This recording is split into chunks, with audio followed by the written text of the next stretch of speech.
तो एक लड़का था और उसको एनडीए का इंटरव्यू देना था। एनडीए यहाँ सब जानते होंगे, कठिन होता है, सबको पता होगा। तो एनडीए का इंटरव्यू देना था और वो केरल से निकला देहरादून के लिए। देहरादून में था इंटरव्यू।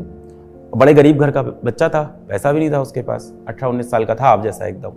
तो उसकी बहन ने बोला कि मैं अपना कंगन बेच देती हूँ और इससे जो पैसे आएंगे इससे टिकट करा के चले जाना।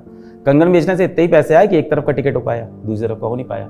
और एनडीए में यदि आप सेलेक्ट हो जाओ तो आने जाने का आपको पैसा वापस मिला। तो उसको पूरा भरोसा था कि मुझे आने जाने का पैसा मिल जाएगा। वो पहुंचा, ठीक है, उस बच्चे को पायलट बनना था तो गया भाई देहरादून में एनडीए के इंटरव्यू में और रिजेक्ट हो गया। कॉमन सी बात है, बहुत टफ होता है। रिजेक्ट हो गया। जैसे ही रिजेक्ट हुआ उसको लगा अब क्या करें, अब अपनी बहन को क्या मुंह दिखाएंगे, अपने पिताजी को क्या मुंह दिखाएंगे, कंगन बेच के यहाँ तक आए हैं, क्या इज्जत रहेगी हमारी। तो वो बच्चा चला गया पहाड़ की चोटी पे और चोटी के नीचे थी गंगा नदी।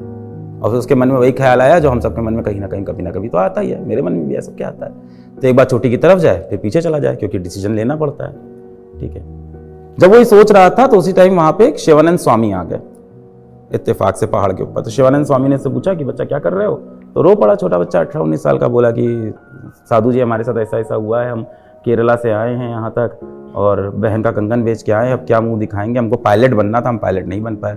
क्या है तुम इधर आओ, चलो पहले हमारे साथ।